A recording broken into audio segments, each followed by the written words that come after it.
Selamu alaikum. Zadnjih nekoliko dana, sedmica i mjeseci u ovoj državi Francuskoj imali ste prilike da upratite posebne rasprave sa najvišeg državnog nivoa na temu vjerskih simbola. Naravno ništa novo, u zadnjih 30 godina i više na tu temu se žustro raspravlja, ali nažalost još uvijek ne donose adekvatna rješenja. No za to vrijeme nama jedna po jedna generacija stasava u takvom ambijentu. Da li je to projekat ili slučajnost, to neće biti tema za ovu priliku. Jedna od najvećih opasnosti koja može da vam se desi jeste da vam neko ogadi ono što je vaše, a učini lijepim ono što je tuđe. Još opasnije od toga jeste ako na to pristanete. Stvari bi trebalo postaviti na način da svako ima pravo na svoje, ali i obavezu da poštuje tuđe. Kao što znate, kroz naša druženja i privatno i službeno, ja se isključivo bavim time da pozivamo na dobro i odvraćamo od zla i isključivo se bavim nama, odnosno našim pitanjem naših zajednica. To ću učiniti i ovom prilikom. Jedan od najvećih ili jedan od posebno velikih nedostataka za nas u zapadnoj Europi jeste nedostatak ezana sa javnim razglasom. To je jedan poseban hendikep za pravilan, ispravan odgoj naše djece, naših zajednica, naših porodica. Neko će kazati, zar je to najbitnije pitanje koliko je muslimanskih sredina gdje se ezani svakodnevno čuju, pa se velika većina muslimana tom pozivu ne odazovu. Ja se neću baviti ni tom temom, iako bi se o tome moglo razgovarati jako puno. Postoje vidljivi i nevidljivi neprijatelji. Postoje šejtani, džini, nemuslimani. U ambijentu današnjice, savremenog doba, gdje je moderno svako za sebe, karijera, život, provod i tako dalje. Gdje je školstvo specifično,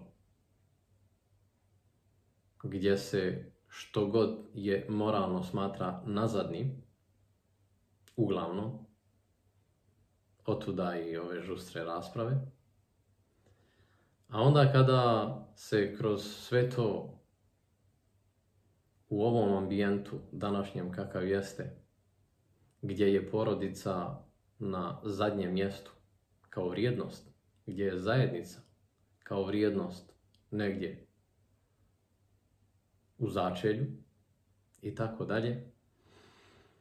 Iako na tu temu malo ozbiljnije porazgovaramo, vidjet ćete da ezan ima posebnu ulogu. Oni koji ne razumiju šta je ezan, ezan je poziv. Ezan je poziv. U nedostatku svakodnevno 5 puta ezana, odnosno poziva na dobro, i u našim porodicama, i u našim mahalama, i u našim zajednicama, nismo u stanju da životne prioritete poredamo na pravilan način. Postoje posebna oboljenja i sve više ih ima, duševna, duhovna, zajednice da ne govorimo. Po zvaničnim podacima u Francuskoj svaki drugi brak u gradskim sredinama je razveden. Posebna pustoš na duhovnom, duševnom i moralnom planu. Ezan kao poziv je poseban nedostatak. U takvom ambijentu žive i naša djeca, naše porodice. Živimo mnogi mi. Zato nam je potreban poziv, ezan, upozorenje, poziv na dobro. I to je univerzalno dobro. Ne bi trebalo biti na smetnji nikome. Svako bi imao koristi od takve vrste poziva. Obratite pažnju na današnje vrijeme, kako i na koji način mnogi roditelji razgovaraju sa svojom djecom. Jako teško ih je sastaviti da roditelji mogu fino, uljudno, zajedno sjesti za sofrom, razgovarati, a da se ne primeti kod djece, omladine, depresija, obsesija, želja za samoćom, želja za provodom, za posebnim načinom života koji se suprotstavlja onome što smo mi, što je naša vjera, što je naš adet, što je naš običaj i tako dalje. Opet napominjem, jedan od velikih razloga za takvu vrstu problema jeste nedostatak ezana, ako ga nema na javnim razglasima. Zamislite u takvom ambijentu kada ga nema ni u kućama. No, ono što za ovu priliku želim spomenuti jeste posebno pitanje. Da li smo mi toga svjesni? Odnosno, imat ćete prilike da čujete od mnogih roditelja koji kažu nemojte zamlaćivati omladinu, pustite ih neka žive, neka profitiraju, neka iskoriste ove blagodati dunjalučke, nek ne žive kao što smo mi stari živjeli bez uslova kakvi oni danas imaju, nek se provedu, nek rade što hoće, život je jedan. Opasniji od same opasnosti je takva vrsta razmišljanja. Neki će pa kazati, s obzirom na ovakve okolnosti u kojima živimo, počev od škole, od društva, od ulice, od nedostatka vremena u porodici i tako dalje, ja tu ne mogu ništa promijeniti, neka stvari idu, neka teku na način kako teku, pa šta Bog da. Neki će čak kazati da za takvu vrstu problema su odgovorni džemati, imami, zajednice, nisu dovoljno radili svoj posao i tako dalje. Neki će kazati za sve to su krivi drugi. Ja bih kazao da svi imamo svoje odgovornosti. I ako zajednički upremo u pravcu da spašavamo što se spasiti može, rezultati će sigurno biti bolji. Ono na što želim ukazati za ovu priliku i time završavam. Nikada nemojte problem u porodici ili lični problem ili problem svoga prijatelja, ahbaba, svoje zajednice, bliže, šire porodice i tako dalje. Nikada problem nemojte ostaviti da se rješava sam od sebe.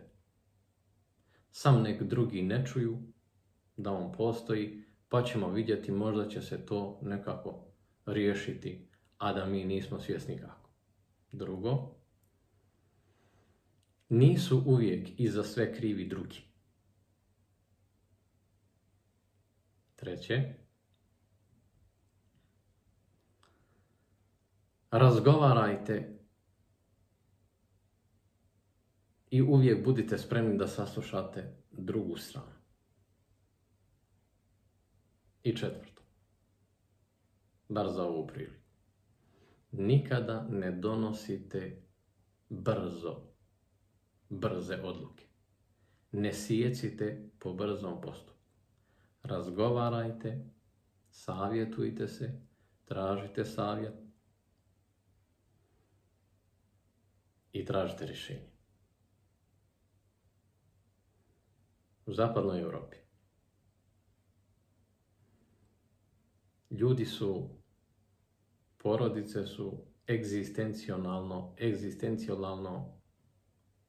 riješile problem. Zbrinuti. Duhovno, duševno postoji velika pustoš i nedostatak. Taj nedostatak mnoga naša omladina, pa čak i stariji, pokušavaju da nadomjeste drogom, alkoholom, provodom, ne bi li zaboravili makar na trenutak za taj nedostatak. To je pogrešan put.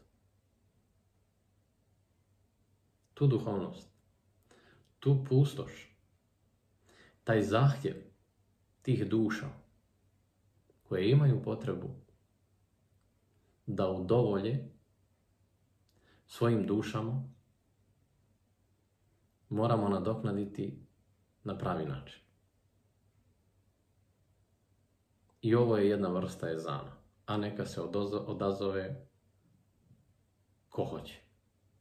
Živi i zdravi bili, u dobro da se čujemo. Selam alejkum.